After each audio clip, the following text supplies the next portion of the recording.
प्यारे बच्चों, आप सभी का हमारे चैनल पे बहुत बहुत स्वागत है। साथियों, इस वीडियो के माध्यम से क्लास 10th के बच्चों के लिए साइंस का पहला चैप्टर रासायनिक अभिक्रियाएं एवं समीकरण से पूरे चैप्टर से जितने भी यहाँ पे मोस्ट इंपोर्टेंट क्वेश्चन आंसर बन सकते हैं, उन सभी क्वेश्चन को इस वीडियो के माध्यम से स्वाहा करने वाले हैं।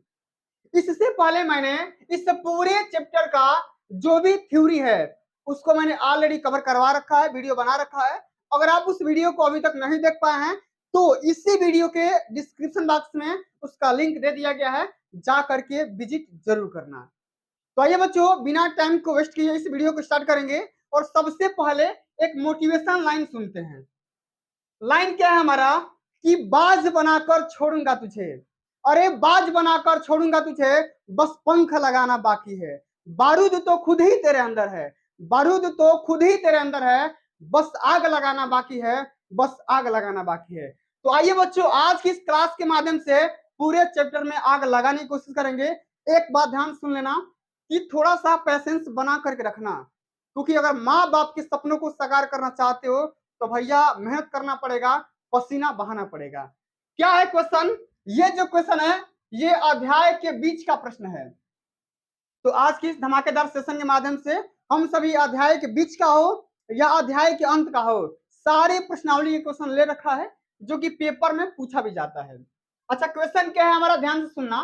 कह रहा है कि वायु में जलाने से पहले मैग्नीशियम के फीते को साफ क्यों किया जाता है।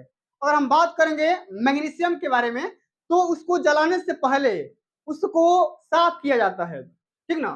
उसको साफ किया जाता है। साफ करने के पीछे का लॉजिक क्या है, रीजन क्या है, क्यों साफ करके जलाते हैं, इसका लॉजिक समझते हैं आंसर के माध्यम से। लिखेंगे आंसर कि मैग्नीशियम की अभिक्रियाशीलता अधिक होने के कारण यह वायुमंडलीय ऑक्सीजन तथा नमी से अभिक्रिया करके मैग्नीशियम ऑक्साइड तथा हाइड्रोक्साइड की एक अक्रिय परत बना लेता है। बच्चों, आप सभी को पता होगा कि हम मैग्नीशियम को Mg से डिनोट करते हैं, ठीक है। अब ये जो Mg है भाई, इसका जो अगर हम बात करेंगे रेट ऑफ रिएक्शन का, यानी कि बहुत ज्यादा अभिक्रियाशील होता है, यानी कि ये रिएक्टिव एलिमेंट है, ठीक ना। तो इतना ज्यादा रिएक्टिव होने की वजह से ये वायुमंडलीय ऑक्सीजन से और नमी की वजह से अभिक्रिया करके ये क्या बनाता है भाई, ये बना लेता है मैग्नीशियम ऑक्साइड तथा हाइड्रोक्साइड की एक अक्रिय परत बना लेता है। और तो हम बात करेंगे कि मैग्नीशियम धातु को जलाने से पहले इसे रेत पत्र या सैंड पेपर से रगड़ करके साफ किया जाता है। यहाँ पे देख सकते हैं, यही जो पेपर है जो मैग्नीशियम के पे लगी जो आपका परत होता है उसको साफ किया जाता है। आशा करता हूं समझ में आ गया होगा। इसी क्रम में हम आगे बढ़ जाते हैं, ठीक है। बहुत ही धमाकेदार क्वेश्चन है। केमिकल का जो रिएक्शन होता है पेपर में हमेशा पूछा जाता है। किस प्रकार का क्वेश्चन पूछा जाएगा समझते हैं। कह रहा है कि निम्नलिखित रासायनिक अभिक्रियाओं के लिए संतुलित समीकरण दीजिए। यहाँ पर दो तीन आपके पास रिएक्शन दे देगा और बोलेगा भाई इसको बैलेंस करके दिखाइए, ठीक है। कह रहा है हमारा पहला क्वेश्चन कि हाइड्रोजन और क्लोरीन मिलकर के हाइड्रोक्लोरिक एसिड बनाते हैं। क्या बनाते हैं भैया?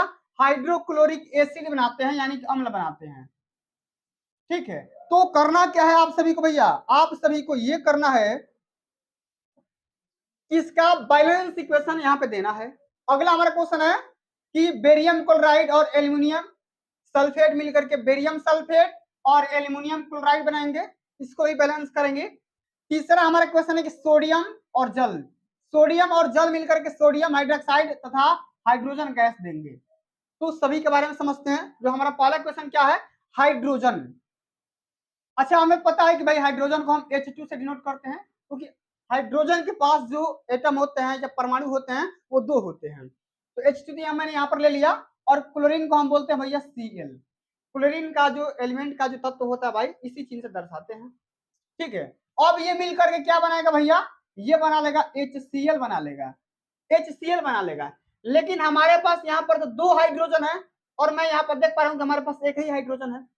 अब मैं क्या करूंगा, यहाँ पर 2 से गुणा कर दूंगा तो हाइड्रोजन की संख्या तो 2 हो जाएगी, लेकिन यहाँ पर अब क्लोरीन की संख्या भी 2 हो गई। तो हम बाएं पक्ष में आएंगे और यहाँ पे क्लोरीन में 2 से गुणा कर देंगे। तो भाई इसी का जो बैलेंस इक्वेशन यहाँ पर लिखा भी जा चुका है, किस तरीके से आया है आप यहाँ पे देख सकते हैं। सबसे पहले मैंने ले लिया हाइड्रोजन और क्लोरीन, तो जब हाइड्रोजन और क्लोरीन लिया तो हाइड्रोजन तो भैया आप सभी को पता है कि हाइड्रोजन के पास 2 एटम होते हैं, 2 परमाणु अणु होते हैं, तो ये मैंने ले लिया भाई। और क्लोरीन जो कि Cl से डिनोट करते हैं, ये दोनों मिलकर के HCl बना लेंगे, ठीक है। लेकिन यहाँ पर क्या था, हाइड्रोजन के पास 2 एटम है, 2 परमाणु है, तो भाई इसका क्या कर लो, 2 से गुणा कर लेते हैं, तो क्लोरीन भी हमारा 2 हो जाएगा। इसलिए हम क्लोरीन को 2 बराबर करने के लिए हम यहाँ पर चढ़ा देंगे, या पीछे भी कर सकते हो, यहाँ भी करोगे सेम बात है, या इसको हटा करके यहाँ भी कर सकते हो, कोई दिक्कत नहीं है, ठीक है। अब चलिए इसी प्रकार देखते हैं जो अगला हमारा क्वेश्चन है कि बेरियम क्लोराइड और एल्यूमिनियम सल्फेट। सबसे पहले तो आप सभी को इसका केमिकल फार्मूला पता होना चाहिए कि भाई बेरियम क्लोराइड का केमिकल फार्मूला क्या होता है। इसका होता है BaCl2। BaCl2 ये बेरियम क्लोराइड का केमिकल फार्मूला होता है। साथ में अगर हम बात करेंगे, जोड़ देंगे, किसके साथ रिएक्शन कराएंगे, एल्युमिनियम सल्फेट के साथ, इसका होता है Al2। एल्युमिनियम सल्फेट का रहा है Al2CO3 हो जाएगा, क्या हो जाएगा भाई, सल्फेट बोल रहे हैं ना, CO3 ना होकर ये तो कार्बोनेट हो जाएगा, ये हो जाएगा SO4 हो जाएगा, क्या हो जाएगा SO4 ये हो जाएगा थ्राइस। अब इसका भाई रिएक्शन करवा दो BaCl2, अब Al2SO4 के साथ जब रिएक्शन कराएंगे तो हमें क्या मिल जाएगा, हमें मिल जाएगा बेरियम सल्फेट मिल जाएगा, और साथ में हमें क्या मिल जाएगा, एल्युमिनियम क्लोराइड। और इसको भी बैलेंस कर लेते हैं, यहाँ पर बेरियम 3 दिया गया तो भाई यहाँ पे 3 कर दो, क्लोराइड 2 दिया गया तो भाई यहाँ पे क्लोराइड मैंने क्या कर दिया, 2 कर दिया। अब यहाँ पे देखो एल्युमिनियम 2 है, यहाँ भी एल्युमिनियम 2 हो जाएगा। यहाँ पर देखो सल्फर की अगर हम बात करेंगे, यहाँ पर सल्फर 3 है तो यहाँ भी सल्फर 3 हो जाएगा। ऑक्सीजन यहाँ पर 12 हो जाएगा, ऑक्सीजन चरती 12 हो जाएगा, तो यहाँ भी अगर ऑक्सीजन देखेंगे तो ये चरती का 12 हो जाएगा, यानी कि पूरा बैलेंस है, ठीक है ना।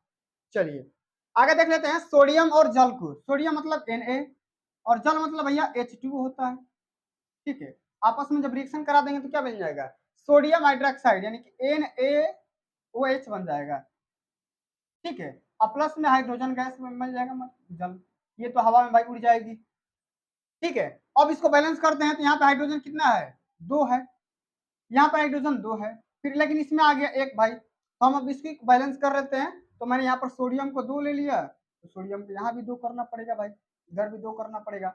जब मैंने सोडियम को 2 कर लिया तो भाई अब देखो यहाँ पर ऑक्सीजन कितना हो जाएगा, 2 हो जाएगा। ऑक्सीजन यहाँ पर 2 करेंगे तो हमारा हाइड्रोजन कितना आ जाएगा, 4 आ जाएगा। तो हाइड्रोजन को भी हम यहाँ पे बैलेंस कर लेते हैं, तो क्या आ जाएगा हाइड्रोजन, तो हाइड्रोजन हमारा ये 2 और ये 2 4 हो गया, यानी कि बैलेंस हो गया। इसी प्रकार से बैलेंस किया गया, आप यहाँ पे देख सकते हैं। तो बैलेंस कैसे किया गया था आप यहाँ पे नोटिस कर सकते हैं, पूरा समझ सकते हैं। मतलब बिल्कुल हलवा क्वेश्चन है भाई, लेकिन समझना तो पड़ेगा भाई, समझना तो पड़ेगा। चलिए अगला जो हमारा क्वेश्चन दिया गया है, निम्नलिखित अभिक्रियाओं के लिए उनकी अवस्था के संकेतों को, सॉरी भाई ये क्या हो गया, चलो चलो ये वाला क्वेश्चन है, कह रहा है कि निम्नलिखित अभिक्रियाओं के लिए उनकी अवस्था के संकेतों के साथ संतुलित रासायनिक समीकरण दीजिए। सेम सेम वही वाला क्वेश्चन है। आपको करना क्या है कि जल में बेरियम क्लोराइड और सोडियम सल्फेट के विलयन में अभिक्रिया करा करके हमें क्या प्राप्त करना है, सोडियम क्लोराइड का विलयन तथा अघुलनशील बेरियम सल्फेट प्राप्त करना है। हाँ भाई करते हैं। यहाँ पे देखो मैंने ले लिया बेरियम क्लोराइड जो कि एक वाला है भाई, जलीय सॉल्यूशन है। इसी प्रकार से मैंने यहाँ पर ले लिया सोडियम सल्फेट ले लिया। अब इन दोनों को जब आपस में हम रिएक्शन करवाएंगे तो क्या मिलेगा, सोडियम क्लोराइड मिल जाएगा NaCl यानी नमक इसको बोलते हैं, और साथ में बेरियम सल्फेट मिल जाएगा। बैलेंस करने का तरीका मैंने ऑलरेडी पहले बता रखा है, आप यहाँ पे देख सकते हैं। इसी प्रकार से देखो अगला जो क्वेश्चन है, सोडियम हाइड्रोक्साइड का जो जलीय विलयन होगा उसमें क्या करना भाई, हाइड्रोक्लोरिक एसिड के साथ रिएक्शन करवा करके हमें क्या प्राप्त करना है, हमें प्राप्त करना है सोडियम क्लोराइड और हमें जल बनाना है। तो बहुत सिंपल सा है। मैंने ले लिया भाई सोडियम हाइड्रोक्साइड ले लिया जो कि जलीय सॉल्यूशन है, ठीक है। अब मैं इसका जो रिएक्शन है भाई हाइड्रोक्लोरिक एसिड के साथ जब मैं रिएक्शन करवाऊंगा तो हमें क्या मिल जाएगा, नमक मिल जाएगा यानी कि NaCl, सोडियम क्लोराइड मिल जाएगा, साथ में हमें जल भी मिल जाएगा। तो इस प्रकार से आप सभी को बोर्ड वाले पेपर में भी इसी प्रकार से हल करने होंगे, ठीक है। चलो भाई अब आगे बढ़ जाते हैं। अगला जो हमारा क्वेश्चन पूछा गया है जरा ध्यान सुनना। कह रहा है कि किसी पदार्थ X के लिए, किसी पदार्थ X के विलयन का उपयोग सफेदी करने के लिए होता है। अब यहाँ पे 2 क्वेश्चन पूछा गया है। पहला क्वेश्चन क्या है कि पदार्थ X का नाम और इसका सूत्र लिखिए। ये जो पदार्थ X है उसका नाम भाई और सूत्र भी लिखिए। उपरोक्त में से लिखे गए X की जल के साथ अपक्रिया भी करवाइए, और अपक्रिया कराने के पश्चात हमें कौन सा एलिमेंट मिल रहा है, कौन सा पदार्थ मिल रहा है, उसके बारे में बताना है। तो देखो, और हम बात करें किसी पदार्थ एक्स का जो विलयन का उपयोग हम सफेदी करने के लिए, सफेदी मतलब अगर आप हमारे दीवार को देखते होंगे तो इसको पेंट किया गया है, किससे? चूना से। इसको हम पेंट करते हैं चूना के माध्यम से। तो चूना का सूत्र पूछ रहा था भाई, चूना का सूत्र क्या होता है? चूना बोलेंगे, या इसको हम केमिकल फार्मूला होता है कैल्शियम ऑक्साइड, यानी कि CaO होता है। आप सभी को पता होगा जो चूना का फार्मूला होता है वो CaO होता है। ठीक है, अब हम करेंगे क्या भाई, इस CaO का जो रिएक्शन होगा हम जल के साथ करवाएंगे। ये जो हमारा मटेरियल एक्स है, ठीक है, इसको हम चूना बोल सकते हैं, कैल्शियम ऑक्साइड बोल सकते हैं, या इसको हम क्या बोल सकते हैं, बिना बुझा हुआ चूना भी बोल सकते हैं। ठीक है, अब इस बिना बुझे हुए चूने को हम क्या करेंगे भाई, जल के साथ जब रिएक्शन करवाएंगे तो हमें क्या मिल जाएगा, कैल्शियम हाइड्रोक्साइड मिल जाएगा, CaOH ट्वाइस मिल जाएगा, और साथ में हमें कुछ ऊष्मा मिलेगी, और हमें क्या मिल जाएगा भाई, हमें और कुछ ना मिलेगा, बस खाली ऊष्मा मिलेगी। थोड़ी सी ज्वाला टाइप का होता है। आप अगर अगर कोई भी इंसान आप लोग देखे होंगे, जब चूने को गर्म करते हैं तो थोड़ी सी क्या होती है, ऑक्सीजन या मिलती है, ऊष्मा मिलती है, और हमें ये क्या मिल जाएगा, बुझा हुआ चूना मिल जाएगा। इसको हम क्या कहते हैं, तो कैल्शियम हाइड्रोक्साइड बोलेंगे। एक नोट नोट के तौर पर देखेंगे यहाँ पर, तो बुझे हुए चूने के विलयन का उपयोग दीवारों की सफेदी करने में किया जाता है। कैल्शियम हाइड्रोक्साइड वायु की कार्बन डाइऑक्साइड से अभिक्रिया करके CaCO3 यानी कैल्शियम कार्बोनेट बना लेता है, जिससे दीवारों पर चमक आ जाती है। जिससे क्या होती है, दीवार जो आपका दीवार होता है वो शाइनिंग करने लगता है। और इसका मैंने यहाँ पर केमिकल फार्मूला भी लिख दिया, रिएक्शन भी लिख दिया, कि जब हम कैल्शियम हाइड्रोक्साइड का जब रिएक्शन करवाएंगे किससे, CO2 से यानी कार्बन डाइऑक्साइड से, तो हमें क्या मिल जाएगा भाई, कैल्शियम कार्बोनेट मिल जाएगा, और हमें जल मिल जाएगा। इस प्रकार से हम इस क्वेश्चन को निपटा देंगे। ठीक है, चलो अब आगे बढ़ जाते हैं। अगला जो हमारा क्वेश्चन पूछा गया है, बहुत ही सिंपल सा क्वेश्चन पूछा गया है। क्या है क्वेश्चन समझते हैं। कह रहा है कि जल के विद्युत अपघटन की प्रक्रिया में एक परख नली में एकत्रित गैस की मात्रा दूसरी से दुगनी क्यों है, उस गैस का नाम बताइए। सबसे पहले क्वेश्चन समझिए। कह रहा है क्वेश्चन कि जल के विद्युत अपघटन की प्रक्रिया में एक परख नली में, एक ही परख नली की अगर हम बात करेंगे, तो एकत्रित जो आपका गैस की मात्रा होगा दूसरी वाली से दुगनी क्यों हो जाती है, इसके बारे में समझते हैं। इसका आंसर लिखेंगे, जल मतलब H2O होता है भाई, इसका केमिकल फार्मूला सभी को पता होगा। तो जल के संगठन का अध्ययन करने से हमें ज्ञात होता है कि जल में हाइड्रोजन तथा ऑक्सीजन का मोलर अनुपात, मोलर जो रेशियो होता है वो 2:1 का होता है। अगर हाइड्रोजन की बात करेंगे तो हाइड्रोजन के 2 एटम और ऑक्सीजन की 1 एटम होता है, यही इसका अनुपात कह रहा है। यही कारण है कि जल की विद्युत अपघटन करने पर प्राप्त H2 और O2 गैस का जो अनुपात होता है यही रहता है, मतलब ये 2:1 होता है। अर्थात हाइड्रोजन की मात्रा ऑक्सीजन की मात्रा से दुगनी होती है। ये मैंने बताया ना, ये O है और ये H है। तो अगर ऑक्सीजन आपका 1 रहेगा तो हाइड्रोजन की मात्रा कितना हो जाएगा, 2 हो जाएगा, यानी कि दोगुनी हो जाएगी। ठीक है, आगे समझ में। चलिए यहाँ पे देख सकते हैं ये हाइड्रोजन गैस है। चलिए अगला हमारा question very very most important question है, पेपर में कई बार ऑलरेडी आ भी चुका है। क्वेश्चन क्या है कि जब लोहे की कील को कॉपर सल्फेट के विलयन में डुबोया जाता है तो विलयन का रंग क्यों बदल जाता है। विलयन जो आपका सोल्यूशन होता है उसका कलर एकदम बिल्कुल सा चेंज हो जाता है। चेंज क्यों होता है इसको समझते हैं भाई। तो अगर हम बात करेंगे लोहा, लोहा मतलब भाई आयरन, ये लोहे का भाई फार्मूला होता है, आप सबको पता होगा। ठीक है, लिखेंगे लोहा कापर की अपेक्षा अधिक सक्रिय धातु है, कापर से ज्यादा ये रिएक्टिव मटेरियल होता है, आप सभी को पता होगा। तो जब लोहे की किल को यानी कि लोहे की जब राड को कापर सल्फेट के सॉल्यूशन में यानी कि विलयन में डुबोया जाता है तो लोहा कापर को विलयन से विस्थापित कर देता है तथा आयरन सल्फेट विलयन बना लेता है जिसका रंग हरा हो जाता है। इसलिए विलयन का रंग नीले से बदल करके हरा हो जाता है। ठीक है, पहले नीला होगा और नीला से बदल करके कैसा हो जाएगा भाई, हरा टाइप का हो जाएगा। ठीक है, और ये आपका होता है हाइड्रोजन गैस, किस प्रकार से होती है, बड़ी बड़ी इंडस्ट्री में इसका यूज किया जाता है। ठीक है ना। चलिए रिएक्शन भी करवा सकते हैं, जो आपका लोहा होता है लोहे का रिएक्शन किससे करवाएंगे, कापर सल्फेट से, यानी सर यहाँ पे देख सकते हैं कॉपर सल्फेट। तो कॉपर सल्फेट के साथ जब रिएक्शन कराएंगे तो हमें क्या मिलेगा, यहाँ मिल जाएगा फेरस सल्फेट मिल जाएगा, जिसका कलर कैसा होता है भाई, हरा टाइप का होता है, और साथ में हमें कॉपर का अवक्षेप प्राप्त हो जाएगा, कॉपर मिल जाएगा, कॉपर आपका अलग हो जाएगा। ठीक है ना। चलिए आगे बढ़ जाते हैं। अगला हमारा क्वेश्चन पूछा गया है, इंपोर्टेंट क्वेश्चन है, एक द्विविस्थापन अभिक्रिया का एग्जांपल दीजिए। कई बार पेपर में आ चुका है भाई कि द्विविस्थापन, एक द्विविस्थापन होता है, एक विस्थापन होता है। तो द्विविस्थापन में क्या होगा, जो भी आपका धातु होगा, एलिमेंट होगा, उसका जो विस्थापन होगा वो 2 बार में होगा, यानी कि 2 बार आपस में जो एलिमेंट होंगे इंटरचेंज होते हैं। यहाँ पर देख सकते हैं सिल्वर नाइट्रेट है, ये सिल्वर नाइट्रेट का केमिकल फार्मूला होता है AgNO3 होता है।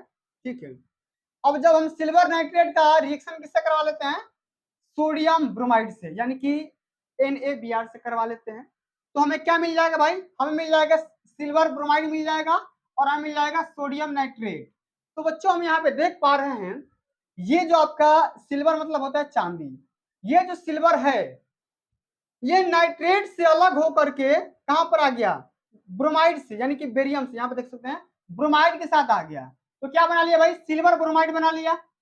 अब फिर यहाँ पे देखो ये जो सोडियम है ये तो एक बार हो गया ना, ये तो एक बार हो गया तो विस्थापन हो गया, लेकिन हम देख रहे हैं कि सोडियम भी विस्थापित हो जा रहा है किसके साथ, तो भाई नाइट्रेट के साथ आ जा रहा है।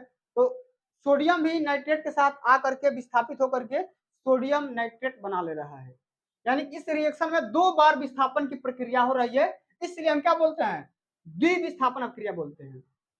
उम्मीद करता हूं समझ में आ गया होगा। चलिए आगे बढ़ जाते हैं। यहां पर लिखा गया Fe2O3 प्लस 2Al। अब हमारा रिएक्शन क्या है, Al2O3, ये क्या है Al2O3 प्लस 2Fe। ऊपर दी गई अभिक्रिया किस प्रकार की अभिक्रिया है आपको बताना है। तो भैया देख सकते हैं ये देखो, जो आपका आयरन है इस ऑक्सीजन से अलग होकर के, ऑक्साइड से अलग होकर के किसके साथ आ जा रहा है भैया, एल्युमिनियम के साथ। यहाँ पर देख सकते हैं ये किसके साथ अलग हो जा रहा है, आ नहीं रहा है, अलग हो जा रहा है। और ये जो एल्युमिनियम है, ये जो एल्युमिनियम है ऑक्सीजन के साथ आकर के, ठीक है, ऑक्सीजन के साथ आकर के क्या बना ले रहा है, Al2O3 बना ले रहा है। तो यहाँ पर तो भाई विस्थापन एक बार हो रही है और एक एलिमेंट का ही हो रहा है, तो यहाँ पर क्या हो जाएगा, यहाँ पर हो जाएगा केवल विस्थापन अभिक्रिया हो जाएगा, क्या होगा, केवल विस्थापन अभिक्रिया होगा। यहाँ पर लिखा भी गया है विस्थापन अभिक्रिया, क्योंकि उपयुक्त अभिक्रिया में अधिक क्रियाशील एल्युमिनियम जो है इसके साथ कम क्रियाशील करके विस्थापित हो जा रहा है। ठीक है, चलिए आगे बढ़ जाते हैं। अगला हमारा क्वेश्चन क्या पूछा गया है कि लौह चूर्ण पर तनु हाइड्रोक्लोरिक एसिड यानी अम्ल डालने से क्या होता है, सही उत्तर पर निशान लगाइए। ठीक है, लौह चूर्ण मतलब आयरन, देखो यहाँ पर लिखा भी गया है, जब हम आयरन पे, और कौन सा चूर्ण टाइप का है यानी कि सॉलिड स्टेट में है, जब हम आयरन के साथ हाइड्रोक्लोरिक एसिड डालते हैं भाई HCl जो कि एक्वा सॉल्यूशन में है भाई, जलीय अवस्था में है, जब हम इस आयरन पे इसका जो छिड़काव करते हैं, हाइड्रोक्लोरिक एसिड डालते हैं, और हाइड्रोक्लोरिक एसिड का इस्तेमाल कहाँ किया जाता है एक बार कमेंट करके आप लोग बताना है। ठीक है, तो हाइड्रोक्लोरिक जब एसिड डाले के साथ जब रिएक्शन करवाएंगे तो हमें क्या मिल जाएगा, हमें मिल जाएगा भाई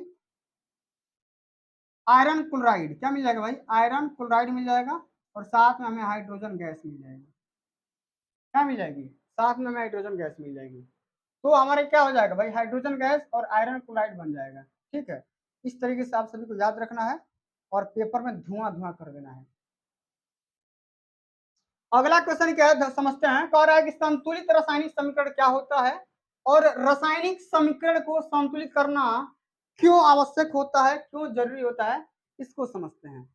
सबसे पहले तो भैया आपको बताना है कि संतुलित रासायनिक समीकरण यानी कि बैलेंस, ठीक है, केमिकल इक्वेशन क्या होता है इसके बारे में समझते हैं। तो लिखेंगे कि संतुलित रासायनिक समीकरण वह है जिसके दोनों ओर प्रत्येक तत्व के कुल परमाणुओं की संख्या समान होती है और लगभग सभी रासायनिक अभिक्रियाएं द्रव्यमान संरक्षण के नियम का पालन करती है, अतः रासायनिक समीकरण को संतुलित करना आवश्यक होता है।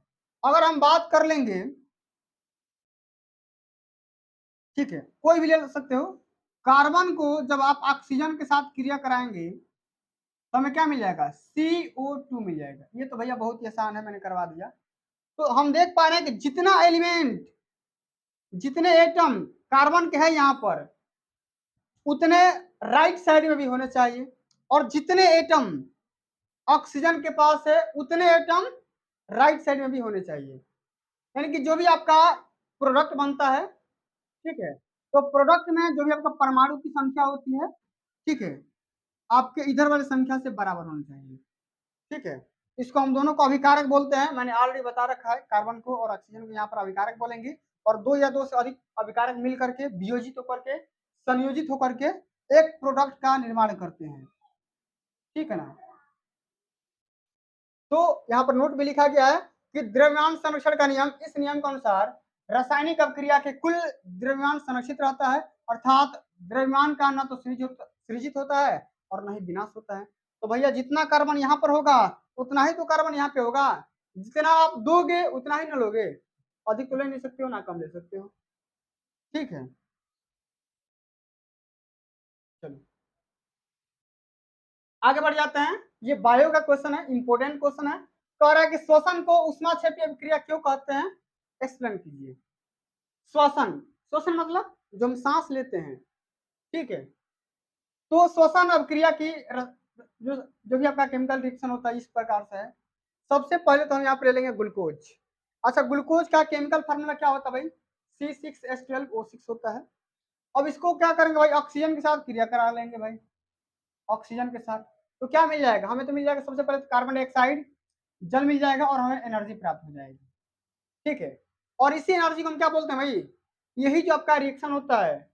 ठीक है, लिखेंगे इसमें कि श्वसन क्रिया में ग्लूकोज के उपचयन के द्वारा ऊर्जा उत्पन्न होती है, और इसी ऊर्जा उत्पन्न होने को हम क्या बोलते हैं, श्वसन का ऊष्माक्षेपी अभिक्रिया कहते हैं। क्या बोलेंगे, ऊष्माक्षेपी।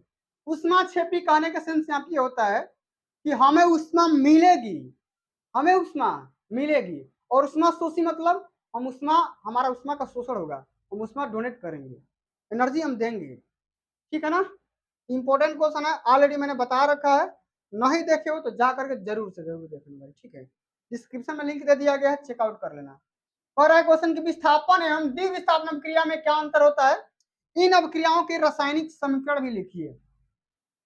समझते हैं भाई, विस्थापन अभिक्रिया में एक तत्व दूसरे तत्व को उसके लवण के विलयन में विस्थापित कर देता है, जबकि द्विविस्थापन अभिक्रिया में दो यौगिक के मध्य आयनों का आदान प्रदान होता है। मैंने जस्ट आपको तुरंत पहले कुछ टाइम पहले बताया था कि द्विविस्थापन में दो बार एलिमेंट का विस्थापन होगा, प्रक्रिया वो दो बार हो गया, लेकिन केवल विस्थापन में क्या होगा, केवल एक एलिमेंट का एक बार होगा विस्थापन।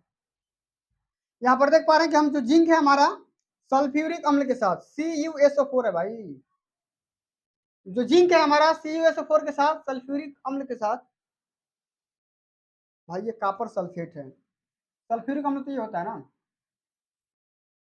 ठीक है हटा दो। कह रहा है हमारा H2SO4 होता है सल्फ्यूरिक अम्ल। ठीक है, तो जब जो हमारा जिंक है, इस जिंक का रिएक्शन किसके साथ करवाएंगे, कॉपर सल्फेट के साथ करवाते हैं। तो देखो ये जो जिंक है भैया, ये जो जिंक है सल्फेट के साथ आकर के मर्ज हो जाएगा, सल्फेट के साथ आकर के मर्ज हो जाएगा, और यहाँ पर जिंक सल्फेट बना लेगा और हमें कॉपर अलग से प्राप्त हो जाएगा। इसी प्रकार देखेंगे, ये तो हो गया विस्थापन अभिक्रिया, यहाँ पर विस्थापन हो रहा है, लेकिन द्विविस्थापन कब होगा, ये जो बेरियम क्लोराइड है सोडियम सल्फेट के साथ रिएक्शन करके बेरियम भी अलग होगा, दूसरा जुड़ेगा, और यहाँ पर सोडियम भी अलग होगा, क्लोरीन के साथ आकर के नमक बना लेगा। देख सकते हैं, सोडियम क्लोरीन के साथ आकर के नमक बना लिया, सोडियम क्लोराइड बना लिया, और बेरियम सल्फेट के साथ बेरियम सल्फेट बना लिया। ठीक है ना। इस प्रकार से यहाँ पर दो बार हो रहा तो द्विविस्थापन, एक बार होगा तो केवल विस्थापन। ठीक है, चलो आगे बढ़ जाते हैं कि सिल्वर के शोधन में सिल्वर नाइट्रेट के विलयन से सिल्वर प्राप्त करने के लिए कॉपर द्वारा विस्थापन किया जाता है। इस प्रक्रिया के लिए एक रिएक्शन लिखिए, अभिक्रिया लिखिए। तो लिख देंगे भाई, बहुत ही सिंपल सा है, कॉपर लिख देंगे यहाँ पर, और कॉपर का भाई सिल्वर नाइट्रेट के साथ जब रिएक्शन करवा लेंगे तो हमें क्या मिल जाएगा, कॉपर नाइट्रेट मिल जाएगा, और साथ में हमें सिल्वर मिल जाएगा। बहुत सिंपल सा क्वेश्चन है। अवक्षेपण अभिक्रिया से आप क्या समझते हैं, इसके बारे में एक्सप्लेन करिए। अवक्षेपण, ठीक है, अवक्षेपण क्या होता है भाई? तो ऐसी अभिक्रिया जिसमें किसी ठोस अविलेय पदार्थ, अच्छा अविलेय पदार्थ क्या होता है? अविलेय पदार्थ यहाँ पर समझ सकते हैं, ये हम देख सकते हैं, ये मान लो कोई जार है और जार में हम पानी भर दिए और पानी में कुछ कंकड़ डाल दिए। अब कोई भी रिएक्शन करवाएंगे तो भाई ये कंकड़ उसमें मिलेगा नहीं, घुलेगा नहीं, मर्ज नहीं होगा, विलीन नहीं हो जाएगा। जब विलीन हो जाएगा तो उसको तो विलेय पदार्थ बोलेंगे। अब इसमें जब चीनी डाल देंगे तो भाई चीनी विलीन हो जाता है, शरबत तो आप पिए ही होंगे, लेकिन कंकड़ डाल देने से भाई कंकड़ नहीं विलीन होता है, इसलिए इसको अविलेय पदार्थ बोलते हैं। तो लिखेंगे ऐसी अभिक्रिया जिसमें किसी ठोस अविलेय पदार्थ अर्थात अवक्षेप का निर्माण होता है, अवक्षेपण अभिक्रिया कहलाती है। कभी कभी ऐसा भी होता है कि हम जब रिएक्शन करवाते हैं तो हमें कुछ अवक्षेप प्राप्त हो जाता है, नीचे आकर के जम जाता है। ऐसा कोई मटेरियल होता है जो नीचे आकर के जम जाएगा प्रक्रिया के दौरान अंत में, तो उसी को हम क्या बोलते हैं? अवक्षेपण बोलते हैं, यानी कि प्रेसिपिटेट बोलते हैं। ठीक है, अब इसका रिएक्शन क्या होगा भाई? लिख देंगे सोडियम सल्फेट के साथ जब क्रिया करेंगे, किसके साथ? बेरियम क्लोराइड के साथ, तो हमें क्या मिल जाएगा? बेरियम सल्फेट मिलेगा, साथ में सोडियम क्लोराइड मिल जाएगा। ठीक है, इस प्रकार से। अब आगे हम बात कर लेते हैं, अंतिम हमारा क्वेश्चन यहाँ पे पूछा गया है, लोहे की वस्तुओं को हम पेंट क्यों करते हैं? लोहे से बनी वस्तुओं को हम पेंट करते हैं। अच्छा, पेंट करने के पीछे लॉजिक क्या है, रीजन क्या है, हम क्यों पेंट करते हैं? हम सभी जानते हैं कि जो भाई हमारी लोहे से बनी वस्तुएं होती है, ये नमी की वजह से या हवा की वजह से, हवा में उपस्थित ह्यूमिडिटी या आर्द्रता या नमी की वजह से उस पे जंग लग जाता है। तो जंग लगने से रोकने के लिए हम उसे पेंट करते हैं। भाई समझते हैं भाई पेंट क्यों करते हैं? इसमें लिखेंगे कि लोहा वायुमंडलीय ऑक्सीजन या वायु या हवा कह सकते हैं, ऑक्सीजन मतलब भाई हवा ही होता है, तथा नमी से अभिक्रिया करके जल योजित आयरन ऑक्साइड निर्माण कर लेता है। ये जो आपका आयरन होगा भाई, आयरन जो होगा ऑक्सीजन से क्रिया करके आयरन ऑक्साइड बना लेगा। ठीक ठीक है, आयरन ऑक्साइड बना लेगा और आयरन ऑक्साइड बनाने के बाद भाई आयरन पे एक परत चढ़ जाएगी, आयरन के ऊपर एक परत चढ़ जाएगी। लिखेंगे तथा धीरे धीरे होने वाली इस प्रक्रिया को संक्षारण कहते हैं। क्या कहते हैं? संक्षारण मतलब कोरोजन कहते हैं। ठीक है, और जंग एक भूरे रंग का भुरभुरा मटेरियल होता है, पदार्थ होता है, जो धीरे धीरे धातु को नष्ट करता है तथा लोहे की सतह पर पेंट लगाने से धातु की सतह का वायु से संपर्क नहीं होता है। अब जब हम लोहे से बनी वस्तु पे अगर पेंट कर देंगे तो भाई अब जो नमी होगा पेंट पे आकर के रिएक्शन करेगा, लोहा पे तो आएगा नहीं, और जब पेंट के ऊपर रिएक्शन होगा तो भाई पेंट क्या करेगा? उसको कंट्रोल कर देगा, रोक देगा। ठीक है, अतः इस संक्षारण की प्रक्रिया रुक जाती है। अतः लोहे को संक्षारण से बचाने के लिए लोहे की वस्तुओं पर हम पेंट कर देते हैं। यहाँ पर देख सकते हैं, ये जो भाई साहब हैं पेंट कर रहे हैं, ठीक है, कोई ग्रिल टाइप का है, और देख रहे हैं कि यहाँ पे इसका कलर कैसा है और पेंट करने के बाद कलर कैसा हो जा रहा है। ठीक है, तो इस प्रकार हम पेंट करते हैं ताकि भाई इसका लाइफ बन सके, ठीक है, खराब ना हो। एक और हमारा क्वेश्चन क्या है भाई, समझ लेते हैं कि तेल तथा वसा युक्त खाद्य पदार्थों को नाइट्रोजन से प्रभावित क्यों किया जाता है? ठीक है, क्वेश्चन हमारा सबसे ज्यादा इंपॉर्टेंट है। कह रहा है कि तेल तथा वसा युक्त खाद्य पदार्थों को नाइट्रोजन से प्रभावित क्यों करते हैं? इसके पीछे का लॉजिक क्या है भाई, ध्यान समझते हैं। जब हम देखते हैं कि कुछ ऐसे खाद्य पदार्थ होते हैं जो वसा या तेल से भरे होते हैं, तो वो जल्दी खराब उनके होने के चांस ज्यादा रहता है। यहाँ पर देख सकते हैं, ये कुरकुरा का एक पैकेट रखा गया है।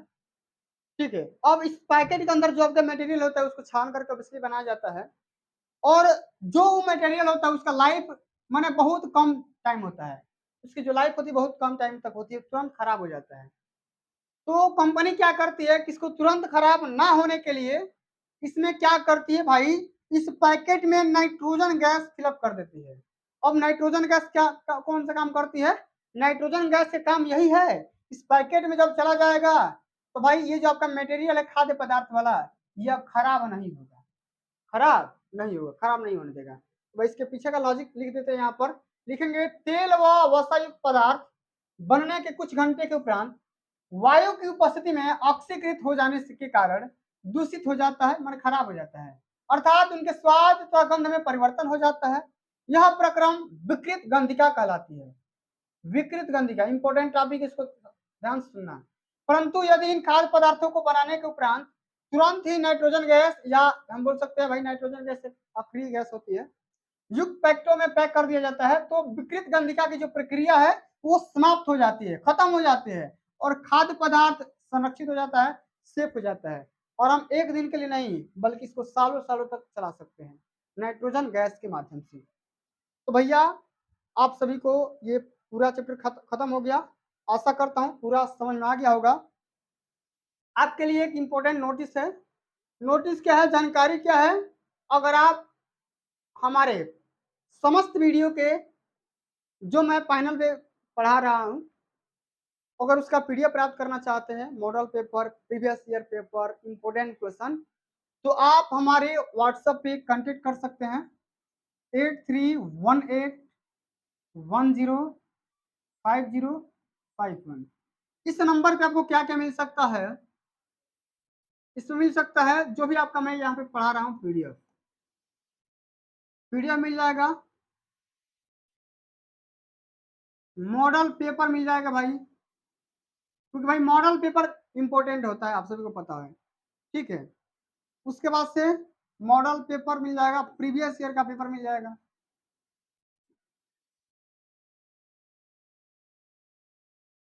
ठीक है ना। उसके बाद से इंपॉर्टेंट जो आपके टॉपिक हैं वो मिल जाएंगे, इंपॉर्टेंट क्वेश्चन का सीरीज मिल जाएगा आपको, पूरा मिल जाएगा भाई, जो भी आपके बोर्ड एग्जाम में आने वाले हैं, ठीक है। और जो भी आपके डाउट वगैरह होते हैं उसका भी सॉल्यूशन कर दिया जाएगा। इन सभी चीजों को प्राप्त करने के लिए आपको मात्र 299 रुपया पे करना होगा, ठीक है। आप इतना राशि पे करके आप इन समस्त चीजों का लाभ उठा सकते हैं। आप इस व्हाट्सएप पे कांटेक्ट करेंगे, आपको स्कैनर प्रोवाइड कर दिया जाएगा, स्कैनर भेजेंगे व्हाट्सएप पे, ठीक है। आपको इन सभी चीज फॉरवर्ड कर दिया जाएगा टाइम टू टाइम। 8318105051। तो प्यारे बच्चों आज के लिए बस इतना ही। अगर ये वीडियो आप सभी को अच्छी लगी होगी, हेल्पफुल लगी होगी, तो वीडियो को एक प्यारा सा लाइक कर देना, वीडियो को अपने दोस्तों में शेयर भी कर देना, चैनल पे नए होंगे तो सब्सक्राइब कर देना। जल्दी मिलते हैं अगली वीडियो में, तब तक के लिए जय हिंद, जय भारत, वंदे मातरम।